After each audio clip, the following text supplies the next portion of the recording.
My sermon, very fast, today is on moving out of comfort zones. Moving out of comfort zones. Moving out of comfort zones.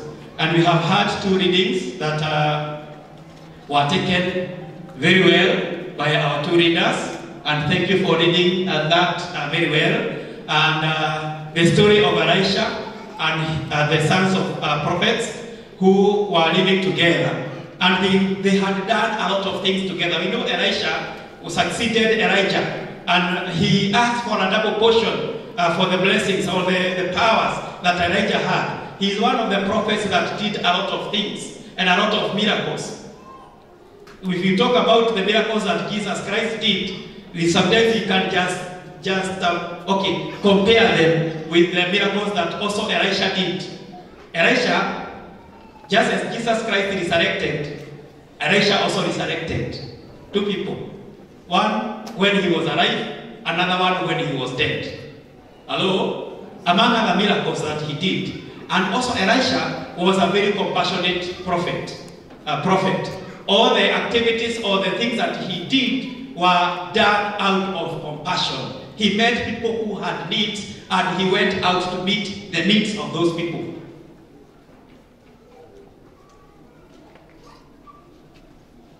Talk of the widow who had the 2 sons were threatened. Talk of the widow who had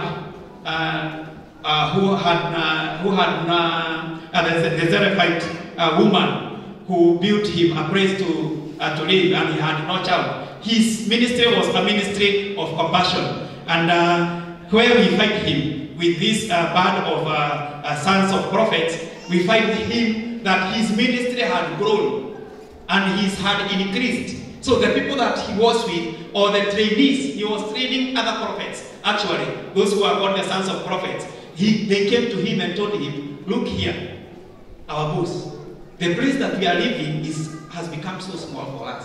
We need to do something. Give us permission that we go up to Lebanon, and is it where? To Jordan, and get some posts so that we can expand the place that we are living in, so that we can be comfortable. Maybe it was a class that had ilikuwa crowded. They needed some expansion, and Elisha just gave them permission. They went on and asked him, will you mind accompanying us to that place? As we do that work, just be there. Supervise us. Look at what we are doing. You can even give us advice on the best trees that we need to cut, so that as we come, we will come with the choicest poles to do the work that is ahead of us. And they went together with him, and we have heard as they were doing the work, something happened.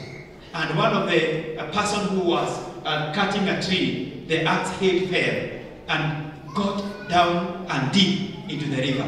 And the man exclaimed, man of God, that axe head, I had borrowed it. I don't know what I will do, or I will say to the person who I borrowed it from. And Elisha asked him, where did it fall? Praise the name of the Lord. Hiyo ilikuwa kazi yake. Ilianguka wapi? Akasema ni hapa. Akachukua kijiti, akawekelea juu ya maji, and the Bible says, and the axe swam. Hello? Bwana asifiwe. Unaona axe, it swam over. Kama vile samaki who swim, the axe swam from the bottom to the top. And then Elisha told him, pick it. Bwana Yesu asifiwe. Ambia wenzako na kazi ikaendelea. We have also read from the gospel according to Mark about a time that Jesus Christ was with his disciples, and they had done a big ministry. They had met the needs of the people on that boat, and people were just celebrating the miracles that Jesus had performed. And you know, sometimes when you have done a good work, wakati watu wamefanya kazi nzuri, kama wakati hii kamati ya viti itakuwa imemaliza na kanisa limejaa viti, I can look forward for that day when we are all seated on those modern seats. Siku hiyo ya kwanza tukao tumekalia hizo viti, si tungesikia tungetaka ni kama kukaa hapa, si ni kweli? Tukae tu hapa, tukae, na hata wengine waseme sasa hii kamati itavunjwa. Ati wangetaka kulimia kama kamati ya hiyo viti. Na kazi, you know, it was just like that during Jesus' time. The disciples felt that this is where we want to stay. Tulale hapa, tuamuke hapa, tuendelee kusifu kwa sababu mambo makubwa yamefanyika. Lakini Yesu alipoona hawa watu vile wanakaa, akawaambia it is time to cross over to the other side. Praise the name of the Lord. Wacha tuacha watu hapa wakisherehekea. Sisi kuna kazi nyingine inatungojea pande ile nyingine. Na wakaingia kwa merikabu na neno linasema and they took Jesus as he was and they went on with him. And we are told even as they were closing over, there were other people, that other boats that went on with them. Na watipokuwa katika kule, tumesikia kulikuwa na vurugu. There was mchafuko wa bahari, and their lives were threatened until they went and called Jesus and asked him, Master, don't you care that we are dying? Where hujali tunaangamia? And then Jesus Christ rose up and stopped the wind, and the sea was calm. And then they started asking themselves, what manner of man is this? Even the wind and the storms obey him. Hello? Bwana Yesu asifiwe. I am talking about moving of comfort zone. Na tumeona wakati hawa watu wa Elisha waliona mahali wako, waliamua kwenda. And I want to thank God because in this church, it is not once or twice that we have moved out of our comfort zone. Kuna wakati tulikuwa tumezungukwa na ukuta wa nini? Wakayama. That life fence. Na wanaume wakakaa wakasema hapana. Ukuta huo ni mzuri, lakini that fence is good, but we need to do something better. And they agreed, and they brought a proposal to the LCC, and it was agreed it is time to clear operation Ondoa Kayaba, operation Oweka Ukuta. Bwana Yesu asifiwe. Tuwapigie wanaume makofi kwa sababu ya kazi hiyo. They made us, they championed our moving from that comfort zone. Na unajua wakati tunaongea mambo ya kuweka ukuta, wengine wanauliza, nini kikirato dhidi leo? Na hakuna Mungu anaweza ingia huku, hakuna nini, na tuko sawa, we are good the way we are. But there are people who are start to do something. Even now, as we are talking about seats, there are people who we are feeling that we are very comfortable on these plastic chairs. Wanauliza niki kiradu kulali ushia mani na dunia. Why do you want? Ni nini kinatusumbua? But we are saying time comes that we need to move to the other level. Bwana Yesu asifiwe. Not only in the church, even in our lives. Katika maisha yetu. Maisha ni forward movement. Life is about moving forward. Life is about improving where you are. If you are living and you are comfortable how you are and where you are, I'm telling you, you have ceased to live. You are surviving. Where? And put you are you living or surviving? We are people who are living, are people who are doing changes in their lives. They are people who are progressing. And I thank God because our church is not just surviving, it is living. Praise the name of the Lord. We are seeing forward activity and forward movement. And we want to pray. My prayer is, what we are seeing here, it is also happening in our homes, in our families, in our lives, in our places of work, in our businesses. Kama uko hapa uliajiriwa miaka 5 iliyopita, anza kuomba Mungu sasa, unataka kupandishwa cheo, unataka kupanda ngazi. Bwana asifiwe. Si ukae kwa job group moja, afanya tu, Mungu afanye tu kitu, you have some forward movement. Don't stagnate. Niambie mwenzako, don't stagnate. Usisimame hapo. In our families, we should not stagnate. We should move forward. Try to look for ways and means that we can move forward. Improve. Just try to improve. Just try to improve. Hello? Praise God. Yes. Nataka kwa sababu ya wakati niseme tu mambo matatu ambayo yanatuzuia kuendelea mbele. 3 things that pull us back, that we are not able to move forward. Very fast. Number 1 is lack. Lack. L-A-C-K. Wagi. Nukikilio sioke wagi. You know you want to move. Unataka kufanya kitu, lakini unajikuta, I don't have what is needed for me to move forward. These people, with Elisha, they wanted to go and cut trees. Na wakati wamekaa kwa LCC yao, kwa chama chao, unakuta watu wanataka kwenda, lakini ndio labda ni wawili tu wanashoka. Hao wengine wanasema, yes tunataka lakini hatuna, we don't have. And that could have been a reason enough for them not to move on. Praise the name of the Lord. Bwana asifiwe. Lakini wakati walikaa chini wakasema ni lazima, they purposed, we must move, whether we have or we don't have, we must go up and cut trees, make arrangements to look for an axe. Hata kama ni kuomba, enda uombe.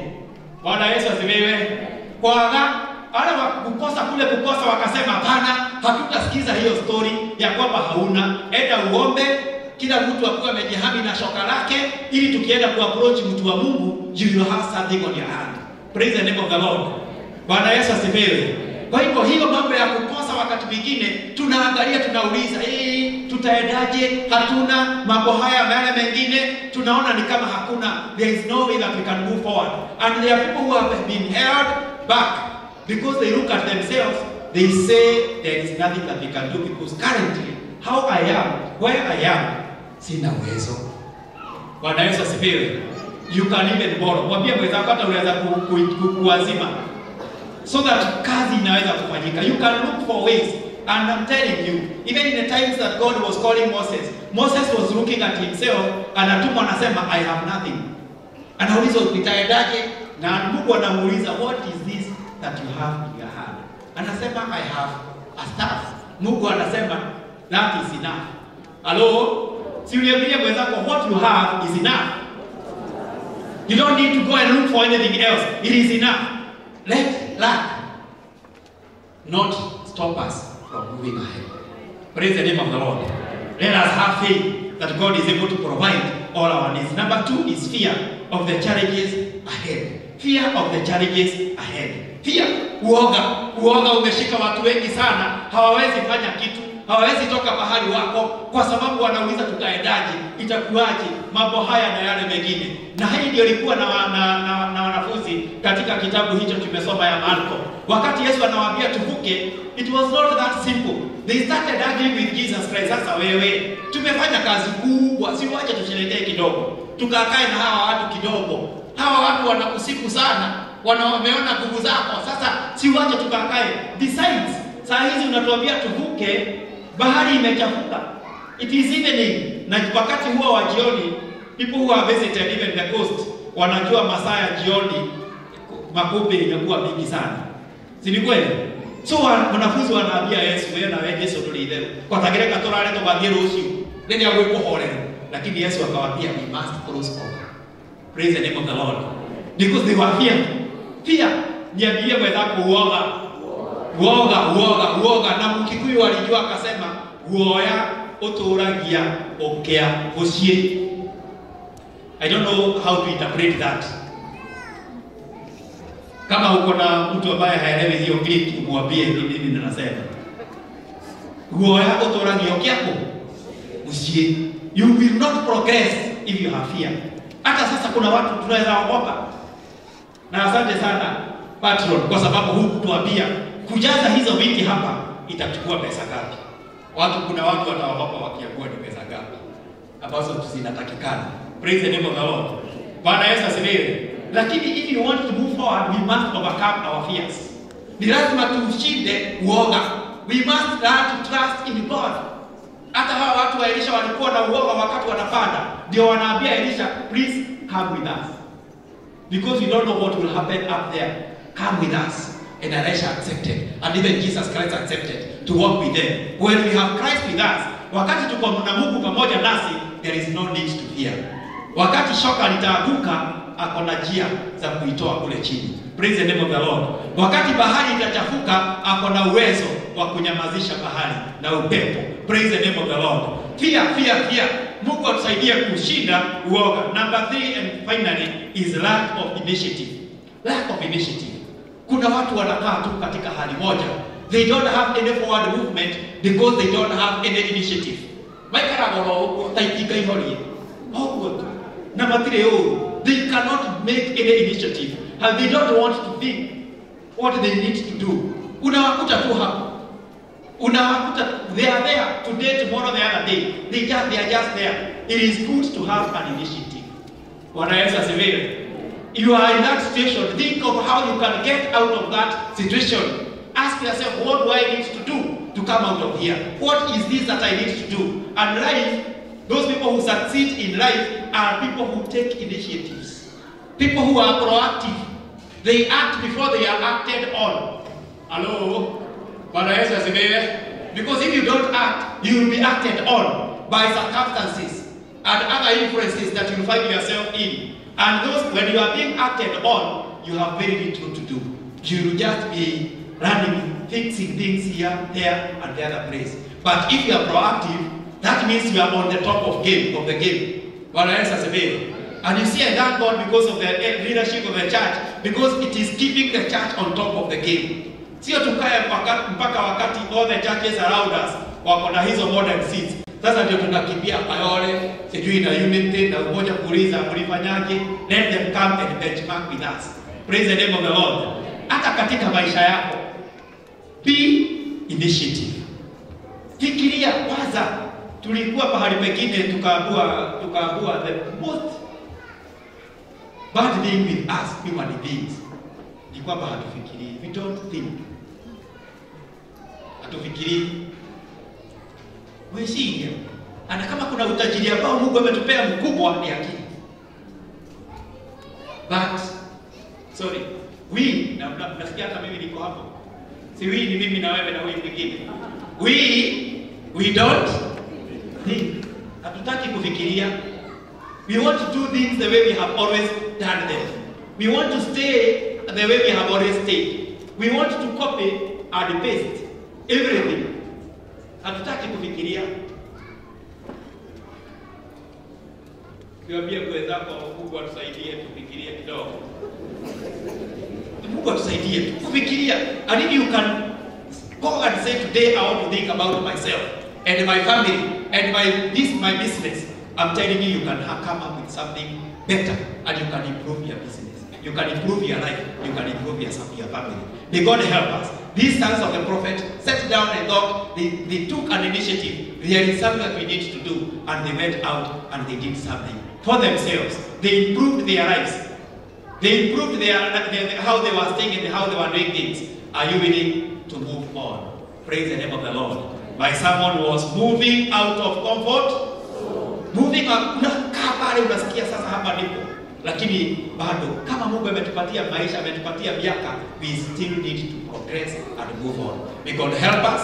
May God bless us. May God bless our church as we continue moving on and continue planning and working on things that will help us to move on. May God challenge us, every one of us, tukae chini kwa familia zetu, mke na mume wakae, baba na watoto na mama wakae, wajiulize tunastahili kufanya nini. Let us be proactive before we are acted on. In the name of the Father, the Son, and the Holy Spirit.